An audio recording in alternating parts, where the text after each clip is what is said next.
हमारे प्रिय परम पूज्य रेवती रमन प्रभु जी की माताश्री श्री जी देवीदासी जी को आज करीब 15-16 दिन हो गए हैं और भगवान की इतनी असीम कृपा है कि कार्तिक महीने में उन्होंने अपने प्राण त्यागे हैं।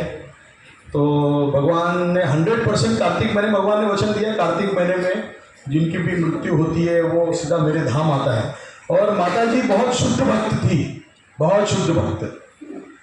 माता जी के बारे में ग्लोरिफिकेशन में मैं थोड़ा सा आप लोगों को कहना चाहूँगा, और कोई जो क्लोज है 2-3 लोग अगर वो 1-1, 2-2 मिनट के लिए बोलना चाहे तो जरूर आ सकते हैं।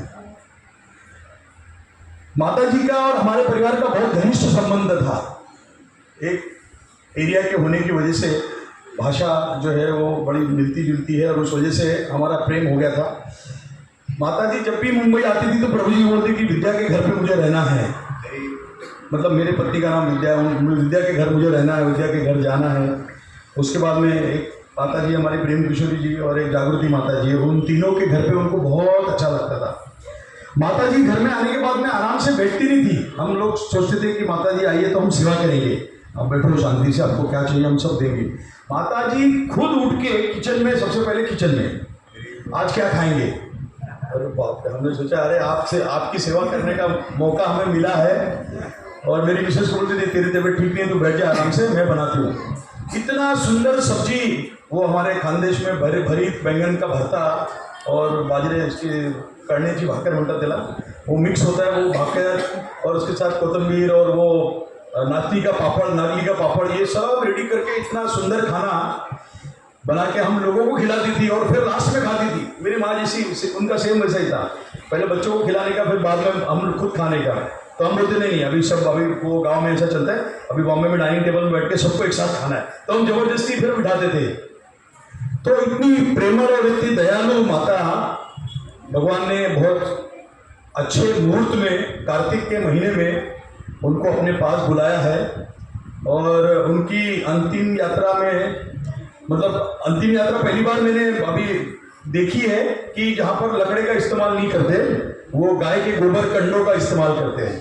अभी मतलब वन की वजह से, कुछ प्रॉब्लम की वजह से गवर्नमेंट ने शुरू कर दिया है। तो गोबर के गाय के गोबर से उनको अंतिम संस्कार दिया गया, अग्नि प्रदान की गई। और लकीली पूरे अंतिम यात्रा में घर से लेकर स्मशान भूमि तक मैंने कीर्तन किया। क्योंकि वो जो कीर्तन करने वाला जो व्यक्ति आया था, जो था उसको धुन नहीं जम रही थी, वो बराबर नहीं कर रहा था। मैंने कहा प्रभु जी बोले नहीं, तुम जाके कीर्तन करो। तो इतना बड़ा सौभाग्य मेरे को मिला और मैंने कीर्तन किया। तो ऐसी परम दयालु माता श्री जी देवीदासी जी शुद्ध भक्त थे, शुद्ध भक्त, मतलब उनके मन में कपट भाव कुछ था ही नहीं। इतनी दया, इतनी ममता, इतनी करुणा, इतना वात्सल्य मैंने मेरी माँ के बाद उनके अंदर देखा है। इतना सुंदर स्वभाव। जब प्रभु जी साधु बनने के लिए वहां से निकल पड़े तो प्रभु जी के विरह में माता जी की अपनी मानसिक स्थिति खराब हो गई। तो उस वजह से वो मतलब हमेशा टेंशन में रहती थी। लेकिन धीरे धीरे उन्होंने अपने आप को तैयार किया। हाँ, जब महाराज हमारे लोकनाथ स्वामी महाराज जब घर पे गए तब उनको लगा कि हाँ चलो ठीक है। महाराज ने बताया कि भाई तुम्हारा बेटा जो है हजारों लोगों को भक्त बना रहा है, तो आप निश्चिंत रहिए। तो फिर उनके अंदर भी फिर उनकी भी दीक्षा हो गई, लोकनाथ स्वामी महाराज जी के हाथ से दीक्षा हो गई। कंटिन्यू माला जप करती थी। और एक विशेष बात, दीक्षा होने के बाद में गुरु महाराज के लिए हमको भिक्षा मांगना पड़ती है। तो उस समय, उस साल रिकॉर्ड था माता जी का, सबसे हाईएस्ट दीक्षा की जो धनराशि उन्होंने इकट्ठी की थी और महाराज को प्रदान की, सबसे हाईएस्ट, जो आज तक कोई कर नहीं पाया। मतलब जो भी मिलता था उनसे मांगती थी और कोई शर्म नहीं कि भाई ये मैं इनसे कैसा मांगू। कोई भी जो पहचान का, हम तो क्या करते हैं दीक्षा होने के बाद चलो ये पहचान के रोहित प्रभु तो इनसे मांगते हैं। नहीं, माता जी सबके पास जाके सबसे मांग के, कितना पैसा था, 12,500 रुपया। महाराज जी खुश हो गए। महाराज के जो लोग थे, पद्म वाले प्रभु और सभी लोग, उन्होंने बोला अरे बाप रे इतना धन। तो ऐसी शुद्ध भक्त जो हमारे बीच में आज नहीं है, उनकी स्मृति में आज का जो फीस्ट रखा हुआ है वो उनकी स्मृति में है।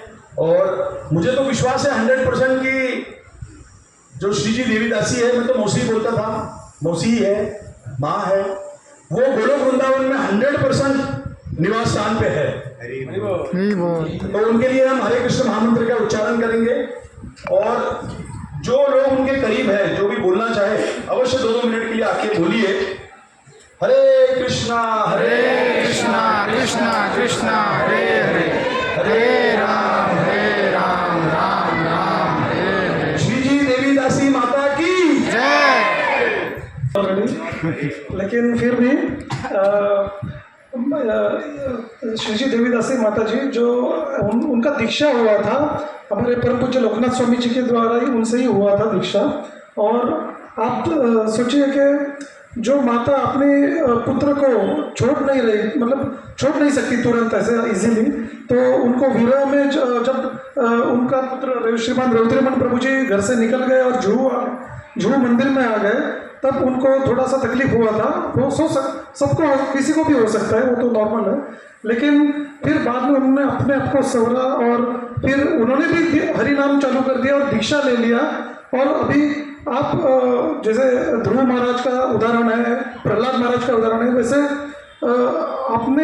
आप सबके लिए हम ये एक उदाहरण है कि हमारे माता पिता अगर हरिनाम नहीं करते हैं तो हम शुरुआत में उनके प्रति गलत भाव रखते हैं कि कैसे माता पिता है, राक्षस जैसे है, वगैरह वगैरह, बहुत डायलॉग लगाते हैं हम।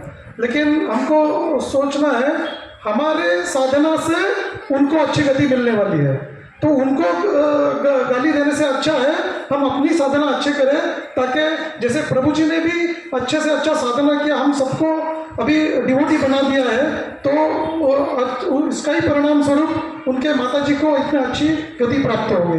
इतना बोल के मैं अपना भाष्य समाप्त करता हूँ। हरे कृष्ण। जो प्रभु जी की माता जी थी श्री जी देवीदासी, उनके अंदर एक भक्त के अंदर एक क्वालिटी होती है कि भक्त बहुत ही हेल्पफुल नेचर का होता है, हमेशा मदद करता है लोगों की। तो एक छोटा सा इंसिडेंट बताऊंगा मैं, मेरा नहीं मेरी बहन का इंसिडेंट।